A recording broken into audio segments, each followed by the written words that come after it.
বাড়ির মেয়ে জল সইতে যাওয়ার কিছু মুহূর্ত তুলে ধরলাম। বিয়ে বাড়ির আগের দিন রাত থেকে প্রচুর পরিমাণ বৃষ্টি, থামার নাম নেই।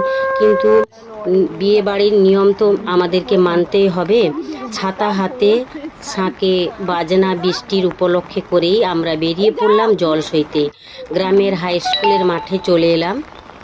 কত বড় পুকুর দেখো, এখানেই আমাদের জল শোয়া হয়। পুকুরে পৌঁছে গেলাম জল সইতে।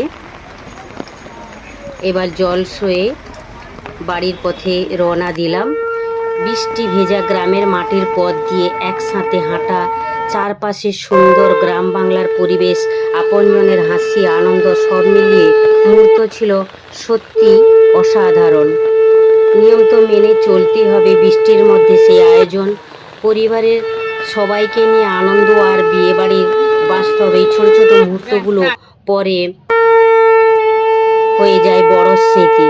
এবার আমরা বাড়ি ফিরে এলাম জল সয়ে। ঘরের মধ্যেই চলে এলাম। বাইরে তো কাদা, কিছু আয়োজন করার উপায় নেই। ঘরের মধ্যেই মেয়েকে কোনো রকম চান করানো হয়ে গেল। সবটা তুলে ধরতে পারিনি, বৃষ্টির দিনে তো আর ভিডিওটাও বড় হয়ে যাবে, তাই ছোট করে তুলে ধরলাম তোমাদের সামনে এই আনন্দের মুহূর্তটা। বৃষ্টি ভেজা এই দিন, গ্রামের পথ সব মিলিয়ে তুলে ধর।